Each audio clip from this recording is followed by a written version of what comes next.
जय हिंद फ्रेंड्स, आप लोग का आपके अपने YouTube channel A to Z science centre में बहुत बहुत स्वागत है। चलिए मेरे भाई, सबसे पहले आप सभी को मैं तो थोड़ा सा मैं आप लोग से सॉरी बोलूँगा भाई, माफ़ी मांगूंगा कि मेरा अभी तो एग्ज़ाम लगातार अभी कंटिन्यू चल रहा है, इसके कारण मैं क्लास कुछ नहीं ले पा रहा था, ठीक ना। बाकी आपका क्लास कंटिन्यू हो चुका है। मैं आपको पहले बता दूँ, आज से आपका आज हो गया 5 अगस्त। आपको 5 अगस्त के बाद आपको daily time table, weekly time table दिया जा रहा है, जिस प्रकार से बताया जा रहा है, और आपको क्लास लेक्चर सारा वगैरह आपको दिया जाएगा, कंटिन्यू रहेगा और आपको कंटिन्यू अब क्लास आएगा। बाकी जो भी मैंने 2 नंबरी क्वेश्चन जो भी चीज़ आपको गेस क्वेश्चन प्रोवाइड करना था लगभग सारा पूरे कर दिए, और आपको उसमें थोड़ा बहुत जो भी अब एक्स्ट्रा बचा हुआ है प्रैक्टिस सेट देने का, नोट्स थोड़ा बहुत जो बचा हुआ है लॉन्ग का आंसर वगैरह, उसको आपको प्रोवाइड कर दिया जाएगा, ठीक ना। और बाकी सबका लॉन्ग का क्लास है, सबसे मेन अब तो लॉन्ग का क्लास है, और आपको लॉन्ग क्लास अब कंटिन्यू देखने को मिलेगा, और क्लास कंटिन्यू देखने को मिलेगा, उसके लिए आप चिंता मत लीजिए। और उसी प्रकार से पूरा क्लास कराया जाएगा। और आज के बाद आज आपका बिल्कुल एक टाइम टेबल आपको रिलेटेड एकदम टाइम टेबल कैसे तैयारी करना है, कैसे क्या नहीं, कैसे आपको वीकली टाइम टेबल फॉलो करना है, कोई आपको पूरे साल का टाइम टेबल नहीं बनाना है, वीकली कैसे टाइम टेबल मैनेज करना है, इन सारे टॉपिक पर मैं आज से आपका क्लास आएगा, ठीक ना। चलिए, मैं आपको पूरा क्लास में अपलोड भी करूँगा, और डेली आज से क्लास आपको मिलेगा, चिंता मत लीजिए। और इस प्रकार से आपका क्लास चल रहा था, चलता रहेगा। चलिए भैया, मैं आ गया हूँ, मैं आज बात करने, मैंने 4 चैप्टर पीछे पढ़ा चुका हूँ, आज 5वां चैप्टर लेकर आ गया, और हर एक आप इसी प्रकार आपका क्लास कंटिन्यू चलता रहेगा। आइए 5वां चैप्टर पढ़ते हैं। 5वां चैप्टर का नाम क्या है मेरे भाई? चैप्टर का नाम है रोज़। चैप्टर का नाम क्या है? रोज़। रोज़। और भैया बहुत जल्द आपका टेंशन मत लीजिए, आपको भाई अब विश्वास दिलाया है, क्योंकि भाई पिछला बार तो मैंने इस क्लास को लगभग 20 जुलाई को शुरू किया था विजेता बैच में, और फिर भी मेरा 2 अक्टूबर से ख़त्म हो जाता है, और मिल्लू 100% है कि 2 अक्टूबर को मेरा ख़त्म हो जाएगा, चिंता मत लीजिए। और अभी तक तो मैंने तो इस बार तो और शुरू पहले कर दिया, मैंने 4 चैप्टर यहाँ पढ़ा चुका हूँ, 10 को पोएम ख़त्म कर चुका हूँ। फिर उसके बाद क्या है कि बहुत सारी चीज़ों को मैं आपको वहाँ पर बता भी चुका हूँ, तो उन सारे जो भी चीज़ अब थोड़ा बहुत अब देना रह गया है, मैं वहाँ पर आपको बैच अभी जो बैच में प्रोवाइड करना है वो आपको प्रोवाइड करेंगे, और बस आपका तैयारी करते रहिए, जिस प्रकार दिया जा रहा है करते रहिए। चलिए, बाकी आपका कोई दिक्कत हो तो बता सकते हैं कमेंट बॉक्स में, खुला है कमेंट बॉक्स। चलिए, फिर भी चलिए, और अब एक बात और बता देते हैं कि आप लोग अच्छे तरीक़ा से आप लॉन्ग पोर्शन पर और आंसर राइटिंग पर ध्यान रखिएगा। मैं खुद एक वीडियो में आकर मैं इसको बताऊंगा स्पेशली कैसे क्या करना है। बाकी आपका क्लास अब डेली आएगा, चिंता मत लीजिए। लेखक का नाम सच्चिदानंद हीरानंद वात्सल्य अज्ञे। सच्चिदानंद हीरानंद वात्सल्य अज्ञे, लेखक का नाम क्या है? सच्चिदानंद हीरानंद वात्सल्य अज्ञे, ठीक ना। पूछेगा कि रोज चैप्टर के लेखक कौन है, तो अज्ञे जी। इसको शॉर्टकट में तो नाम बड़का न बोल के सीधे लोग से बोलता है अज्ञे जी। कौन है? अज्ञे जी। जन्म कब हुआ? 7 मार्च 1911। जन्म कब हुआ? 7 मार्च 1911। मृत्यु कब हुआ? 4 अप्रैल 1987। 4 अप्रैल 1987। क्लियर है? चलिए अगला, जन्म स्थान कहाँ हुआ? कसैया कुशीनगर उत्तर प्रदेश। कसैया कुशीनगर उत्तर प्रदेश, उस उत्तर प्रदेश के कसैया कुशीनगर में, ठीक ना। अच्छा, इसका मूल निवास कहाँ के थे? तो करतारपुर पंजाब के थे। मूल निवास कहाँ के थे? तो करतारपुर पंजाब के थे, ठीक ना। क्लियर है? अच्छा, बेयंती देवी। इसका माता का नाम क्या था? बेयंती देवी, और पिता का नाम क्या था? हीरानंद शास्त्री। पिता का नाम क्या था? हीरानंद शास्त्री, ठीक ना। तो याद हो गया। इसका रोज चैप्टर के लेखक कौन? अज्ञे जी, ठीक ना। 1934 से पहले कह लीजिए, 1934 से पहले इस चैप्टर का नाम था, और रोज चैप्टर का नाम था गैंग्रीन, ठीक ना। गैंग्रीन। भैया गैंग्रीन क्या होता है? तो गैंग्रीन है वो कोई आदमी ना है, गैंग्रीन है वो बीमारी है। कौन बीमारी है वो? तो ये पेड़ पहाड़ पर रहे वाला व्यक्ति सबके ना, देखिएगा उस सबके पहाड़े पर रहने वाला व्यक्ति सबके आम जीवन क्या होता है भाई? लकड़ी काट के लाना, घर का जलावन उपलब्ध करना, कहाँ जंगले से लाएगा? जंगल में तो जानबे करते कटीला पेड़ पौधा बहुत ज़्यादा रहता है, तो काट उठ वही पेड़ पौधा हाथ पैर में काट उठ गल जाती, यानी कि चुभ जाता है। और कभी कभी देखिए होगा ना आप लोग भी, हम लोग भी भाई भैंसी बकरी चराए हैं तो सब चीज़ देखे हैं, घास वगैरह काटे उटे तो देखे हैं। तो कभी होता है कि मान लीजिए कभी हाथ पैर में कांटा चुभ जाता था, तो उसको छोड़ देते तो वहाँ पर फूल जाता था, काला काला हो जाता था। 2 दिन छोड़ दीजिएगा ना, फूल जाएगा और दर्द करेगा। तो उसी प्रकार से पहाड़ पर रहने वाले लोगों को पैर में चाहे कहीं भी कांटा चुभ जाना आम बात है। तो उसमें जब कांटा चुभ जाता था, बहुत दिनों के लिए छूट जाता था ना, तो एक बहुत बड़ा बीमारी के रूप ले लेता था, और उस केस में कभी कभी आदमी के वहाँ तक उस अंग को काटना पड़ जाता था। तो इसी खतरनाक बीमारी का नाम था गैंग्रीन, ठीक ना। गैंग्रीन एक बीमारी है। तो इस चैप्टर का 1934 से पहले नाम क्या था? गैंग्रीन था। हम आगे चर्चा भी किए हुए हैं, ठीक है। जन्म स्थान कसैया कुशीनगर उत्तर प्रदेश। मूल निवास कहाँ है? करतारपुर पंजाब में ये मूल निवास रहते थे। जन्म कहीं और लिए थे, रहते कहीं और थे। इसके माता का नाम बेयंती देवी, पिता का नाम हीरानंद शास्त्री, और ये बहुत ही बड़े पुरातत्ववेत्ता थे। क्या थे? बहुत बड़े पुरातत्ववेत्ता थे, ठीक है ना। पुरातत्ववेत्ता का मतलब क्या होता है भैया? तो भैया धरती के अंदर से जो भी चीज़ें अब दब चुकी है, पौराणिक चीज़ें हैं, कौन राजा का महल कैबा था, केहन था, कथी उस समय चल रहा था, उन सब चीज़ों को खोद कर पता लगाना पुरातत्ववेत्ता का काम होता है, ठीक ना। बस अकबर के ज़माने में कौन केहन शिलान्यास था, केहन कवि थे, और महल केहन था, ना कहता है कि वो मोहन जो खुदाई होली तो फलनामा चीज़ की खुदाई होली। खुदाई का मतलब कि धरती के अंदर अब वो दब चुका है, धरती के अंदर से खोद कर उसका अनुमान पता लगाना पुरातत्ववेत्ता, ठीक ना, हीरानंद शास्त्री। शिक्षा मैट्रिक किए 1925 में पंजाब विश्वविद्यालय से, और इंटर यहाँ पर छूट गया, इंटर किए 1927 में मद्रास क्रिश्चियन कॉलेज से, याद रखिएगा, ठीक ना। हाँ भैया, मैट्रिक कहाँ से किए? पंजाब विश्वविद्यालय से, और आईएससी इंटर कहाँ से किए? तो भैया मद्रास क्रिश्चियन कॉलेज से। कहाँ से किए? मद्रास क्रिश्चियन कॉलेज से। और बीएससी करने का तो बैचलर ऑफ साइंस कब किए? फॉरेन, कहाँ से किए? तो फॉरमैन कॉलेज लाहौर पंजाब से, ठीक ना। मैट्रिक पंजाब विश्वविद्यालय, मैट्रिक पंजाब विश्वविद्यालय, inter Madras Christian college, important है। अच्छा, उसके बाद बीएससी कहाँ से किए? Forman college Punjab Lahore. Clear है।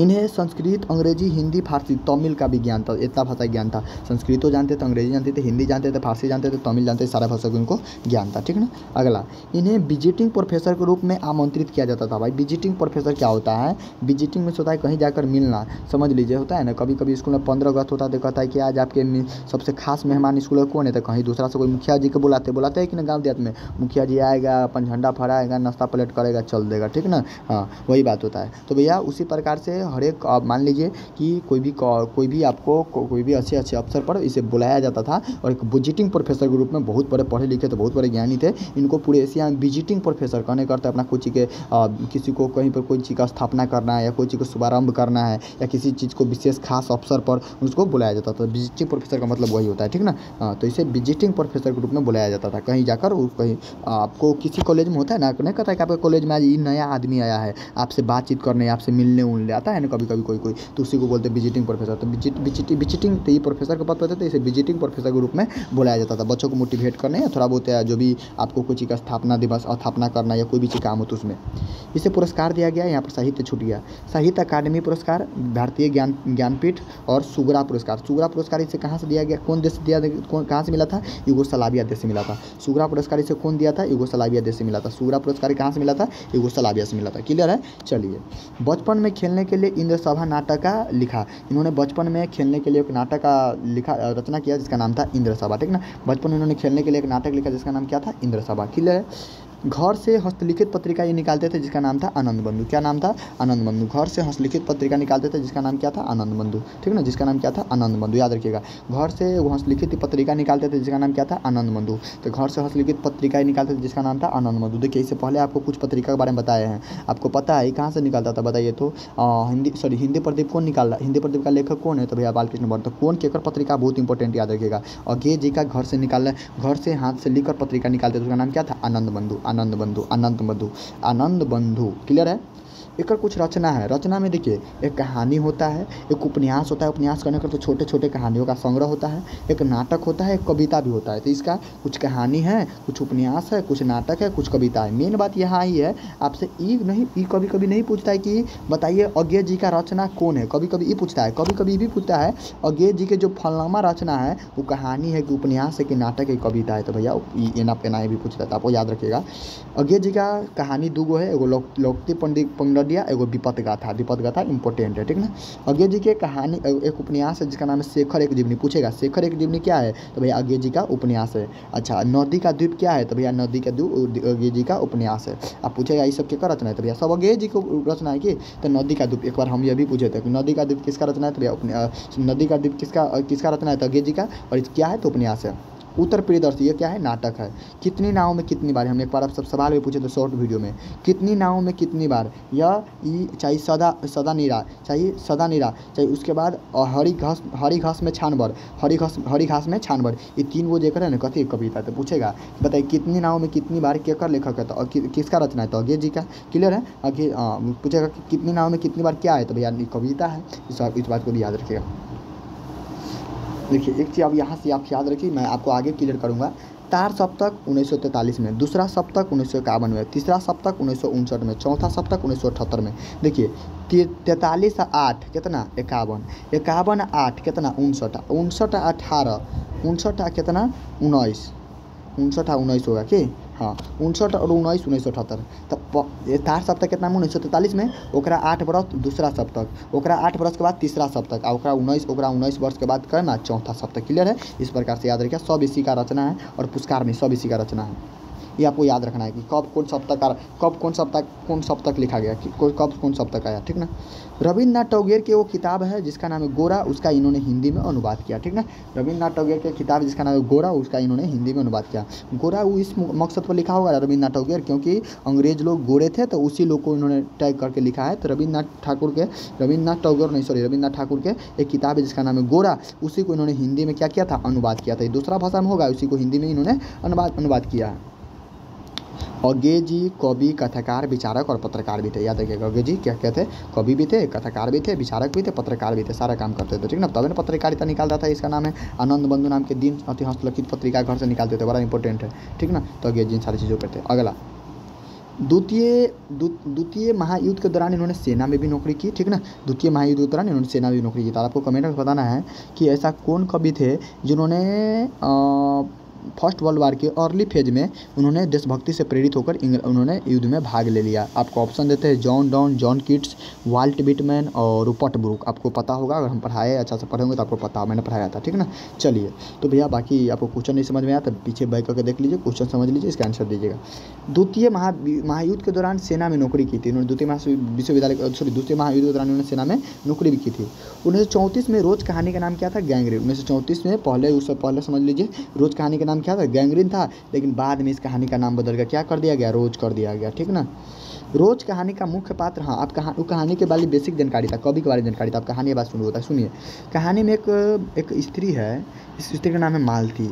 मालती के बारे में एक समझ लीजिए, इस कहानी में एक घरेलू जीवन, एक आम आदमी का, एक हमारे घर के जो भी मान लीजिए हम लोग की मम्मी होती है, उनकी कैसे, अगर मान लीजिए एकदम गांव से बिलोंग करते हैं तो आप लोगों को पता होगा क्या क्या बहुत सारी चीज़ परेशानियाँ होता है गांव देहातों में, बहुत सारी चीज़। तो एक आम घरेलू औरत का जीवन के बारे में, कैसे जीवन यापन होता है, कैसे वो सारे अपना चिल्ड्रेन को कैसे लालन पालन कर पाती है, पूरे सारी चीज़ों के बारे में चर्चा किया गया है, ठीक ना, उसी को लेकर। तो ये है ना, तो ये देखिए क्या कहता है कि रोज कहानी का मुख्य पात्र एक मालती है। मालती के पति का नाम महेश्वर है और महेश्वर के एगो पुत्र है, मालती महेश्वर के एगो बेटा है जिसका नाम है टीटी, ठीक ना। तो भैया सबसे पहले तो इस कहानी के मुख्य पात्र कौन है, रोज कहानी के मालती। मालती के पति कौन है, महेश्वर। मौ से मालती, मौ से महेश्वर, मौ से मालती, मौ से महेश्वर, मौ से मालती, मौ से महेश्वर। क्लियर है। अच्छा, मौ से मालती, मौ से महेश्वर, मौ से मालती, मौ से महेश्वर। अच्छा, महेश्वर के मालती महेश्वर के वो बेटा है जिसका नाम कहती है टीटी है। याद रखिए कौन नाम है, टीटी। अब क्या होता है ना कि जो महेश्वर है ना, महेश्वर ये डॉक्टर है। कौन चीज़ है, तो डॉक्टर है। डॉक्टर कौन चीज़ का डॉक्टर है भैया, तो जो ये गैंग्रीन बीमारी होता है ना, गैंग्रीन पूछा, गैंग्रीन पहले क्या है, तो गैंग्रीन एगो बीमारी है। बताइए कि कौन बीमारी के पैर में कांटा चुभ जाने से, जैसे कि बहुत ज़्यादा सीरियस होता है तो उसे हाथ पर काटना पड़ता है, तो उसी बीमारी का ये इलाज करता है। तो इसी बीमारी का ये इलाज करता है डॉक्टर, ठीक ना। अच्छा, तो आपको समझ में आ गया कि इस चैप्टर का मेन पात्र मालती है। मालती के पति का नाम महेश्वर है और इसके पुत्र उसका नाम है टीटी। मालती के पति महेश्वर एक डॉक्टर था। मालती के पति महेश्वर का थे डॉक्टर है, ठीक ना। देखिए, मालती का जब शादी हो जाता है ना, तो लगभग ये जो मालती है, मालती और लेखक और मालती जो है ना, आपस में भाई बहन के रिश्ते में आते हैं, लेकिन अपना भाई बहन नहीं है, लेकिन फिर भी मान के चलिए कि होगा चचेरा ममेरा फुफेरा, आप जैसा भी हो, दूर के रिश्तेदार के, लेकिन भाई बहन लगता है, ठीक ना। तो जैसे होता है ना, तो ये लेखक जो है मालती दोनों आपस में क्या है, मालती और लेखक दोनों आपस में भाई बहन के रिश्ता में है, ठीक ना। इसीलिए मालती के 4 साल के शादी के बाद, कितने वर्ष के बाद, तो शादी के 4 साल के बाद ये कवि जो लेखक होते हैं सोचते हैं कि मालती के घर जाते हैं, थोड़ा घूम के आते हैं, तो मालती से मिलने जाते थे। कितना वर्ष के बाद जाते हैं, 4 वर्ष के बाद।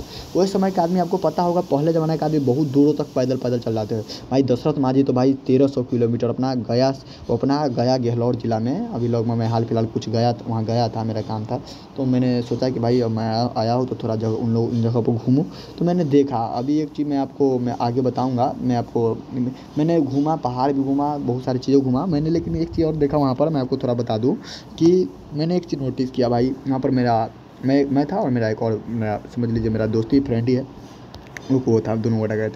तो मैंने एक चीज़ देखा कि हम लोग अपना घर गांव में जो 15 बरस 20 बरस पहले जीवन यापन देखते थे कि भाई वही मचिया पर बैठ के खाना खाना, वही पूरा पहले आदमी सबको उतना, समझ लीजिए गरीबी के लेवल अभी भी यार ना, ये हम लोगों के एरिया से लग रहा है ना कि भाई 20 बरस 30 बरस पीछे है। वही मिट्टी का घर, वही खिड़की, वही यार बहुत जीवन यापन करने का वही पुरानी तरीका पूरे खाने करते ना। अभी भी भले कह दिया गया है कि विकास हो गया, ये हो गया उसका नाम पर, लेकिन कुछ नहीं है ऐसा, ज़मीनी स्तर पर कुछ नहीं। मैंने बिल्कुल ये बात मैं आपको बिल्कुल मैं भाई कसम से कहता हूँ, ये कोई आपको किसी मैं झूठ नहीं बोल रहा हूँ। मैंने देखा इन सारी चीज़ों को, और मेरा एक चीज़ रहता है, ये नहीं कि भाई जाऊँ तो किसी कहीं पर मैं जाता हूँ तो अवलोकन करने का प्रयास करता हूँ या कुछ कहीं से कुछ सीखने का प्रयास करता हूँ। मैंने देखा कि भाई पूरी पुरानी चीज़ें, पूरे आदमी उसी प्रकार गाँव देहात में हम लोग पहले क्या होते थे, बाटी लेकर बाहर रोड पर खा रहे, बैठे रहे, कुछ बात में दाल भात सौने हुए खा रहे रोड पर। उसी प्रकार से गाय भैंस पकड़ी पूरे एकदम है ना, पूरे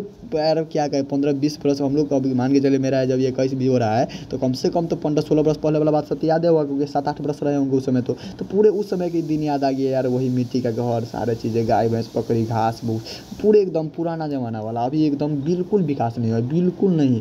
हमको लग रहा है ना, जहाँ पर उसका गहलौर घाटी है, जसर मांझी का पर्वत है, उसके अगल बगल में हमको लग रहा है 100 गो घर होगा ना, उनमें से 3 वो घर जो होगा ना, हमको लग रहा है 3% मात्र पक्का का घर होगा। 100% दावा के साथ बोल रहे हैं, वहाँ पर मुश्किल से 200 घर ही होगा अगल बगल में बसा हुआ। और वहाँ पर भी कह दिया गया विकास है, लेकिन कुछ भी नहीं भाई, ऐसा कुछ भी नहीं वास्तव में। हकीकत ना यार, उस दिन हम लोग को गरीबी वास्तव में वहाँ पर देखने को मिलता है कि इतना पूरे पुरान का ज़माना बिल्कुल। और वहाँ पर इतना हमको लग रहा था, जिसको भी देख रहे थे ना, हमको लग रहा था यार ये कुपोषण का शिकार है, कुपोषण की इतना लक लक हड्डी साथ दे, क्योंकि खाना व्यवस्था उतना मजबूत नहीं है। एक तो वैसे उसको लो जाति मानते आदमी की, मुसहर जाती है नहीं, लेकिन न उतना स्कूल कुछ भी नहीं वगैरह। हम देखे सारी चीज़ों को, देखे अवलोकन किए, हम लोग घूमे लगभग वहाँ पर, समझ लीजिए हम लोग 3 घंटा 4 घंटा इन्हीं सारी चीज़ों को अवलोकन किया। अभी नहीं है तो हम लोग जाते थे रील्स बनाते ना, हम लोग का वो काम नहीं रहता है भाई। ठीक है, फोटो खिंचाना एक आए धरोई का स्तर पर एक अलग बात है, लेकिन हम लोग भाई थोड़ा सा पढ़ने को उद्देश्य से जाते हैं। और मेनली इतना जाकर वहाँ पर इतना सेल्फ मोटिवेट मिलता है, इतना गजब की मोटिवेशन की यार। 1300 पर, हाँ तो हम क्या कर रहे थे, 1300 पैदल किलोमीटर वो आदमी समझ लीजिए वहाँ गया, गहलौर घाटी से 1300 किलोमीटर पैदल पड़ता है दिल्ली, वो हाथ तक पैदल चले गए थे इंदिरा गांधी से मिलने। तो पुराना ज़माना का आदमी ना बहुत पैदल चलता था, बहुत पैदल चलता। ये आपको हम बताना चाह रहे थे, ठीक है। इस माध्यम से मैंने देखा यार, बहुत चीज़ों को मैंने देखा, मैंने पहाड़ पर भी चढ़ी, और मैं आपको उसको डालूंगा, मैं आपको वीडियो डाल दूंगा। मेरा ये मेरा मकसद कभी नहीं रहता है कहीं जाकर, हाँ एक याद है, डिजिटली युग के आदमी है तो थोड़ा यादगार के पल के लिए फ़ोटो लेना, ये सब तो आम बातें हो चुकी है। तो लेकिन एक होता है कि मैंने जो चीज़ अवलोकन किया आपको मैंने बताया, दिल से बताया, बिल्कुल बिल्कुल। कोई कहे कि भाई मैं इस क्षेत्र का विकास किया हूँ ना, उसके क्या कहे, वो एकदम समझ लीजिए फेंकू आदमी होगा, झूठों के राजनीति चमका रहा होगा। बिल्कुल नहीं विकास हुआ है, बिल्कुल नहीं। हम लोग देखे भाई 15-20 साल का याद आ जाता है, वो क्या कहें हम उस जाते वहाँ पर जाते हैं। हमको लग रहा था पूरे हमने देखा, एक चीज़ और आपको बताते हैं, थोड़ा सा वीडियो हम लंबी नहीं करेंगे, हम कुछ अपना बात बता रहे हैं। वहाँ पर देखे मैंने कि जब हम आ रहे थे तो लगभग भाई उन्हें उतना साधन है टेम्पल का। मैंने लगभग 10 किलोमीटर, जैसे हम लोग गया रेलवे स्टेशन उतरे, गया रेलवे स्टेशन से एक जगह का नाम पड़ता है करजारा गए, करजारा ट्रेन से गए, लगभग 10 से 15-20 मिनट लगता है। 5 किलोमीटर 10 किलोमीटर का यह भी रास्ता है। तो गया से करजारा गए, और करजारा से भी हम लोग पहाड़ की, क्योंकि घाटी पहले बार हमने देखे हुए नहीं थे, पहाड़ घाटी उठी, तो पहाड़ पर हम लोग नहीं तो चढ़ने का उत्सुक था, तो पहले इधर हमने पहाड़ पर चढ़े, थोड़ा बहुत देखा माहौल, और सोचे कि दूर यार आए हैं तो चले जाते। 10 किलोमीटर दूर था तो वहाँ गए ना, तो लगभग हम लोग समझ लीजिए 3 किलोमीटर पैदल चले होंगे, तब जाकर वो बैटरी वाला रिक्शा वाला आता है, नहीं कोई ना उतना सुविधा। हमको लग रहा है भाई इलाज के लिए, मान लीजिए बहुत सीरियस इलाज होता है, जहाँ तक हमको पता है उतना इलाज भी करने का तो अस्पताल बनाया गया है। भले दशरथ मांझी के बाद मरने के बाद 2007 में मर गए वो, 17 अगस्त को, बस इसका 17 अगस्त को पुण्यतिथि भी है। मैंने सारी चीज़ों को पढ़ा, क्योंकि कहीं जाने की चीज़ होता है, मैंने सारी चीज़ों को अवलोकन करना, पढ़ना, उसके बारे में नॉलेज लेना, मेन मुद्दे से यही रहता है। रील तो वो तो बात है, वो रील बनाना, फोटो खींचना एक अलग सेकेंडरी मैटर। तो मैंने देखा तो 10 किलोमीटर भाई वहाँ पर हमको लग रहा है ना बहुत मुश्किल है यार उन्हें जीवन बिताना भाई, पूरे एकदम उसी प्रकार के, न उतना घोड़ा गाड़ी का साधन। और एक चीज़ और ये भी हम कहेंगे कि न उन्हें कुछ खाने पीने का इतना भी साधन था। मुश्किल से हमको लग रहा है पूरा एरिया में ना, हमको जहाँ लगा कि हम लगभग 10 किलोमीटर चले होंगे। और होटल की बात करें, होटल थोड़ा बहुत ऐसे कोई भी चीज़ मिल जाए खाने के लिए, मर मिठाई या कोई भी चीज़ या कुछ भी, एकमात्र जहाँ पर पहाड़ दशरथ मांझी का है ना, वहाँ पर मिला। पूरे एरिया में बात करें 10 किलोमीटर, ये कोई झूठी बात नहीं, हमको जहाँ तक नजर आया। अब होगा गाँव, लेकिन जहाँ तक गाँव देख रहे यार, गाँव जहाँ झोपड़ी का हम देख रहे हैं, 3% 4% आदमी का मकान होगा, मकान भी नहीं है किसी का अच्छा से, कि 2-3 मंजिल 5 मंजिल, ऐसा ना, बिल्कुल पुराने वाला बात था। मैंने देखा, आपको मैं बताया है, मैं आपको वीडियो भी दिखा दूंगा, मैं क्या बोलूँ इस पर, छोड़िए। तो लेकिन जो मैं आपको बताना, ये सही बात है। आपको मैं क्या कहना चाह रहा था, हाँ ये कहना चाह रहा था भाई कि पहले का आदमी ना बहुत पहले पैदल चलता था। तो वही है कि 18 मील पैदल चलकर, समझ रहे हैं, 18 मील पैदल चलकर, 18 मील ही पैदल चलकर क्या गए थे, अपना मालती से मिलने गए थे उसके घर, शादी के बाद कितने वर्ष बाद, 4 वर्ष बाद, क्लियर है। और पैदल ही चल गए थे, पुराना आदमी से बहुत पैदल चलता था, ठीक ना। चलिए अगला बिल्कुल यार, दशरथ मांझी कोई इंसान नहीं, भगवान है बिल्कुल। उन लोग को हम तो अपना सबसे बड़ा रोल मॉडल भी मानते हैं उन लोग को बिल्कुल, क्योंकि भाई उन लोग से सीखना चाहिए। देखिए एक बिहारी सबसे बड़ा एग्जाम्पल देता है कि बिहारी दुनिया में सबसे अलग काम करता है, ये सबसे बड़ा उसका विशाल काम यही बात में। और उसको इन सारी चीज़ों को अपना रोल मॉडल भी उनको मानता हूँ, बहुत अच्छा है, क्योंकि उनसे एक प्रेरणा मिलती है भाई मेहनत करने की। बाकी वो एक बात बोले होंगे, वो एक बात बोला है, मैंने वो भी सारी चीज़ें पढ़ा है, और कि हम जैसे हम कोई काम कर रहे हैं तो मेरा तो मेहनत लगेगा, लेकिन दुनिया का क्या होगा, भला होगा, बस यही बात है। मान लीजिए हम आज यूट्यूब पर पढ़ा रहे हैं, ठीक है भाई, मैं आपको बहुत कम पैसा में अभी पढ़ा रहा हूँ, ऐसा वाला नहीं है कि आपके कोई 2,000 3,000 आपको ले लिए है, 5 लाख 6 लाख ले लिए हुए। तो एक चीज़, ये सारी चीज़ें आपको वहाँ पर, वो मैंने वहाँ उसका एक और बात मैंने देखा कि उन्होंने एक बात कहीं पर मैंने देखा कि लिखा था कि मैं जो काम कर रहा हूँ ना, तो उससे मेरा मेरा मेहनत लगेगा, लेकिन हज़ारों का सुख होगा। ये बहुत अच्छा लगा कि भाई अपना एफर्ट निस्वार्थ भाव से मेहनत कर रहा था, ना कोई उससे पैसा मिल रहा था पहाड़ तोड़ने का, ना कुछ नहीं मिल रहा था। और निस्वार्थ भाव से जब देखिए, निस्वार्थ भाव से जब कोई काम करता है ना, तो उसका प्राकृतिक भी साथ देता है, और मुझे प्राकृतिक को उसके बाद झुकना पड़ा। चलिए, इसीलिए कहते हैं भाई बिहारी हम लोग, कोई भी काम है आराम से कर सकते हैं, मेहनत केवल कीजिए और अपने सेल्फ कॉन्फिडेंस रखिए बस। आदमी क्या कहता है, आदमी तो पगला कहता था, छोड़ देता पहाड़ तोड़ना, ना। चलिए अपना काम करते रहिए, जब तक तोड़ेंगे नहीं, जब तक छोड़ेंगे नहीं। आइए, 18 मील पैदल चल कर गए थे, क्लियर है। महेश्वर जिस दिन मालती के घर लेखक आए थे ना, उस दिन महेश्वर क्या लेकर आया था, आम लेकर आया था। क्या लेकर आया था मेरे भाई, आम लेकर आया था, आम, ठीक ना, आम लेकर। उसका फोटो वगैरह मैं डालूंगा, आप चिंता मत लीजिए, मैं आपको थोड़ा दिखाऊंगा। उसका पौधी तो आम लेकर आया था, क्लियर है। और आपको टाइम मिले तो कभी ज़रूर जाइएगा भाई। बर्तन देखिए, आम लेकर आया था, बर्तन धोए। अच्छा सुनिए, मैं तो आज ये पढ़ाई जाते थोड़ा सा। 18 मील पैदल चल के गए थे, ठीक ना। और महेश्वर आम लेकर आया था। उस दिन जो जिस दिन लेखक उसके घर आया था, उस दिन जब डॉक्टरी से वापस, अभी तो आम के सीजन पीछे चल रहा था, नहीं जाता है पापा से बाजार जाता है तो कहता है चल के ना आम ले लेते हैं, थोड़ा कोआ हुआ का मौसम है तो ले लेते घर खाएगा आदमी, ये सब होता है ना। तो भाई डॉक्टरी कर रहा था, गया था डॉक्टरी में, हॉस्पिटल में, अपना सरकारी डिस्पेंसरी में काम कर रहा था। तो अब सरकारी डिस्पेंसरी में डॉक्टर था, तो अपना रहा था, तो देखा कि आम है तो आम ले लेते। तो जिस दिन लेखक आया था उसके घर, उसी दिन वो आया था महेश्वर अपने डॉक्टरी काम से, तो आम लेकर आया था। मालती उस दिन बर्तन मज रही थी, और बर्तन गर्म पानी से मज रही थी। तो गर्म पानी से मरते क्यों, कोहिया, पहले कोहिया होता था, पहले के ज़माने में कोहिया होता था, दही जमाने के लिए होता है ना, पहले के ज़माने में कोहिया होता था। तो ये कोहिया के देखिएगा ना, उसमें जल्दी छूटता नहीं रहता। कोई भी तेलगर चीज़ होता है ना, छाली वाला चीज़ है, तो वो जल्दी छूटता नहीं, एक बार खाइएगा तो हाथ लसा लसा होता रहेगा। तो उसी प्रकार से उसको छुड़ाने के लिए हम लोग क्या, अभी साबुन सरफ का यूज़ करते हैं, पहले कोहिया को मज रहा था गर्म पानी से, गर्म पानी छूट जाता है। तो भैया बर्तन धोया जा रहा था, किससे, गर्म पानी से धोया जा रहा था। क्यों धोया जा रहा था, तो मालती दही जमावे के लिए बर्तन को धो रही थी, ठीक ना, इस बात को याद रख लीजिएगा। लेखक मालती के दूर के रिश्तेदार का भाई लगता है, सही बात है, बताइए किए। अज्ञे जी 10 वर्ष की उम्र में ही कहानी लिखना चालू कर दिया था। कितना वर्ष की उम्र में, 10 वर्ष की उम्र में ही कहानी लिखना चालू कर दिया था। उसका पुत्र सोता रहता या तो रोता रहता। उसका पुत्र जो है ना, उसका एक पुत्र है टीटी, किसका, लेखक मालती और महेश्वर का, उसका पुत्र, वो या तो भर दिन सोता रहता या तो रोता रहता। बच्चा काम है, बच्चा सबके देखेंगे, बच्चा से भर दिन तक किया आएगा ना, तो 18 से 20 घंटा सोएगा बच्चा से, 18 से 20 घंटा सोता है लगभग। तो भर दिन सोता रहता है या तो रोता रहता है, ठीक ना। और मालती जो सुबह के दिन के सवेरे से लेकर रात के 11 बजे तक, कितना बजे तक, रात के 11 बजे तक भाई बच्चा को खिलाना, घर का जिम्मेदारी संभालना, घर का काम काज करना, इधर देखभाल करना, उधर देखभाल करना, घर में अगर मान लीजिए भैंस बकरी है तो उसका खाना पीना का, घास का व्यवस्था करना, फिर बच्चा है तो उसको देखभाल करना, खाना पीना की व्यवस्था करना, बहुत सारी चीज़ें, बहुत सारे रिस्पॉन्सिबिलिटी होती है घर में। हमारे किसी भी देख लीजिए, हमारे माँ बहन या हमारे किसी को देख लीजिए आप, सिंपल सी बात होता है भाई कि उसका घर में बहुत सारे जिम्मेदारी होता है। तो इसी बात है कि वो दिन के सवेरे से लेकर रात के 11 बजे तक, यानी कि लगभग परेशान ही रहती थी, इन सारे कामों में बिजी ही रहती थी, ठीक ना। तो इसमें एक 11 बजे टाइम का चर्चा है, जो आपको केवल याद रखना, क्लियर है। इसमें एक ओवरऑल क्या पढ़ना था, मालती है, मालती इस कहानी के मेन पात्र है। उसका पति का नाम महेश्वर है, महेश्वर के पुत्र का नाम टीटी है। ये मालती और लेखक दोनों एक दूसरे के दूर के रिश्तेदार का भाई बहन है। लेखक इनसे मिलने गया, 4 वर्ष बाद मिलने गया। कितना मील पैदल चल के गया, 18 मील पैदल चल के गया। उसके बाद उस दिन महेश्वर आम लेकर आया। उसके बाद मालती बर्तन मज रही थी दही जमाने के लिए। और इन सारे जो महेश्वर के पुत्र का नाम टीटी है, या तो रोता रहता है या तो सोता रहता है। 11 बजे के बाद के में चर्चा किया गया है। बाकी इन सब चीज़ों की चर्चा है कि एक विजिटिंग प्रोफेसर के रूप में बुलाया जाता था, इन सारी चीज़ों की चर्चा है, ठीक ना। देखिए एक चीज़ और मैं आपको यहाँ बोलना चाहूँगा भाई, कि दशरथ मांझी जिस प्रकार, देखिए इसके बारे में पढ़ाया जा रहा है तो हम जानेंगे, जिसको है ना यार, हमको लग रहा है ऐसा कोई एग्ज़ाम नहीं होगा ना कि बिहार के इतना बड़ा हम करें ना कि अगर कोई नेता भाई एक आदमी तो छोड़ो, 1000 आदमी को भी लगा ले या खुद के वो 1000 आदमी को काम पर भी लगा देगा ना, तब पर भी उतना बड़ा काम नहीं कर पाता जो आदमी वो अकेला कर दिया। आज के आदमी तो और ना काम कर पाएगा। आज को 10 वो मान लीजिए किसी हमारे तरह के लगभग 1000 लड़का को भी लगा दिया जाएगा तो भाई 10 मिनट करेगा बड़ा शोर। मान लीजिए वो उसे अपना वाइफ के लिए की थी, यानी कि उसके बाद उसके वाइफ जब गिर गया था पर्वत से तो पैर फिसल कर हम लोग 8वां पढ़ाया जाता। लेकिन बात ये दिक्कत है ना, हम ये कहना चाह रहे हैं कि अभी की युवा की 1000 को भी लगा देगा जब वो काम नहीं कर पाएगा और नहीं तोड़ पाएगा। उतना बहुत दूर में तोड़ा है, मैंने देखा है, मैंने वीडियो डालूंगा,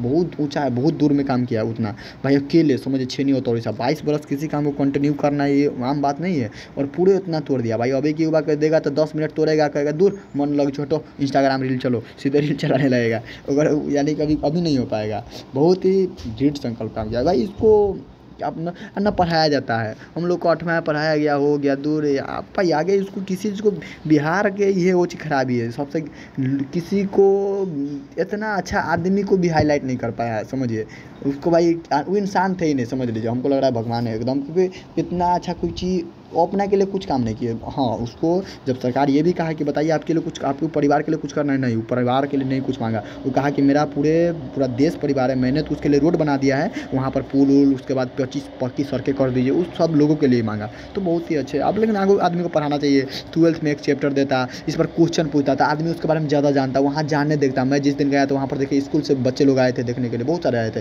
तो इन सारी चीज़ों को अब हाईलाइट ही नहीं कर पा रहे हैं। तो भाई बहुत सारी चीज़ों को तो मैं आज बताया आऊँगा तो पता होगा कि हाँ ये नया बात है। तो इन सारी चीज़ों को जानकारी नहीं है। अब क्या करें, अब इसमें सरकार अपना कुछ एक्शन नहीं ले पाती ना कि भाई कोई चीज़ बिहार में है या अच्छा काम किया तो उसको हाईलाइट कीजिए, उसको इतना जरूर एग्जाम में लाइए कि बच्चे जानकारी ले पाए, एग्जाम में पूछे। अब ये मान लीजिए आप 12th में एक सिलेबस दे दीजिए उससे रिगार्डिंग, इतना चैप्टर के बारे में फलना चैप्टर लेखक के बारे में पढ़वा रहे हैं या उसके बारे में नहीं पढ़ा सकते आप। बिहार के अंदर सबसे बेस्ट सब बिहार में जितना भी अग्रणी हुआ भाई क्रांतिकारी एक अलग बात है। किसी चीज़ को प्राकृतिक चीज़ों को बदल देना एक अलग बात है, वो प्राकृतिक नज़ारा ही बदल दिया, समझ लीजिए एक तरह से। तो इन सारी चीज़ों को पढ़ाना चाहिए। मैं अपना ओपिनियन बता रहा हूँ, बाकी हमसे हो सकता है कि आपको लगे कि भाई इतना ज्ञान की बात है, ज्ञान की बातें नहीं है। मैंने उसको पढ़ा, बहुत इंस्पायर मिला भाई उनके बारे में। मैंने पूरा, क्योंकि मेरा कहीं जाता है तो मेरा मतलब ये नहीं रहता कि रील्स बनाना, भाई रील्स तो आम बात है, फोटो खिंचाना, मैं वो खिंचाना भी नहीं चाहता रहा। लेकिन जो चीज़ मेन है वहाँ का जानकारी लेना। और बहुत अभी भी गरीबी उसी लायक, मैं एक बता रहा था ना भाई, अभी भी गाँव देहात में पहले देखते थे लड़की गर्ल्स लोग कितना पढ़ती थी, 4 से 5। मैंने 10 किलोमीटर की ड्यूरेशन में मुझे तीन लगभग 7वां 8वां की क्लास की लड़की होगी, वो हमसे यानी कि जब आ रहे थे रास्ता में तो पैदल आ रहे थे, क्योंकि बोलवे कि ऑटो नहीं मिल रहा था ना। वो मुझसे पूछी कि भैया टाइम कितना हो रहा है, तो मैंने उसको टाइम वगैरह बताया। मैंने पूछा तो उनसे थोड़ा बहुत मैंने पूछने का प्रयास किया कि सीटर ऐसे कि कैसे इन सारी चीज़ें कह रहा कि भैया स्कूल है, बहुत स्कूल उतना ठीक है, लेकिन उतना जैसे होता है ना गाँव में हम लोग ट्यूशन पढ़ने जाते थे, होता है ना गाँव में रहता है कोई पढ़ाने वाला ट्यूशन तक होता है, ट्यूशन पढ़ने जाते हुए, तो उसी प्रकार से वो भी गई थी। कह रहा था नहीं पढ़ता है भैया उतना नहीं है हम लोग। वो 3 लड़की थी, वो जा रही थी। मैंने उनसे सारे बातों को पूछा कि हाँ कैसे तुम बहुत अच्छा से बताया, लगभग 7वां 8वां का होगा, मुझे बताया इन सारे बातों को। तो बहुत ही अभी भी उसी पुराना वाला बात कि 3 पहले देखते हैं ना गाँव में 1-2% लड़कियाँ लोग पढ़ पाती थी, सिस्टर लोग पढ़ पाते थे, वही बात है पुराना। तो बहुत पीछे हमको गए यार, सीधे लगा कि 20-25% लोग पीछे आ गए, इस प्रकार का जीवन लग रहा था। चलिए कोई बात नहीं, फिर भी प्रयास करेंगे, मैं एक बार फिर वहाँ जाने का प्रयास करूँगा भाई। और मैं बहुत अच्छा इंस्पायर मिलता है वहाँ जाकर देखने का कि भाई एक चीज़ समझ लीजिए कि आपको मेहनत बिहारी है, इस चीज़ समझ लीजिए कि वो सिखाता है कि भाई बिहारी है, मेहनत कीजिए, दुनिया का हर एक काम बदल सकते हैं आप। ये तो भाई वो तो प्रकृति को बदल दिया तो एग्जाम ही तो इंसानी बनाया चीज़ है, प्राकृतिक बनाया चीज़ बदल दिया तो इंसान बनाया है, तो हो जाएगा। तो हम यही कहेंगे मेहनत कीजिए और बाकी बहुत ही अच्छे, बहुत ही गजब उनका इंस्पायर। आपको हो सके तो कभी पढ़ने का मौका मिलेगा, देखिएगा, पढ़िएगा, उसके बारे में जानकारी दीजिएगा। बाकी मैं प्रयास करूँगा, मैं प्रयास करूँगा 26 जनवरी तक वहाँ जाऊँ और 26 जनवरी तक जाकर वहाँ पर एक ब्लॉग टाइप से नहीं बल्कि उनके बारे में पूरे A to Z आपको जगह दिखा दूँ, जाके कुछ लोग नहीं जा पाए उसको मिल जाए और उससे इंस्पायर मिले। बहुत अच्छा है, इंस्पायर लगता है भाई कि बिहार का ऐसा चीज़ों को देखकर। और उसका मैंने फिल्म भी बना हुआ है, लेकिन उतना फिल्म वास्तविकता नहीं है जितना उसको वास्तव में जीवन वास्तविकता थी। ठीक है, चलिए थैंक यू सही भाई को, जय हिंद, वंदे मातरम। और मेरा तरफ से एक क्लास भी अब कंटिन्यू रहेगा, जिस प्रकार से बताया जा रहा है उस प्रकार से कंटिन्यू। थैंक यू सही भाई को, जय हिंद।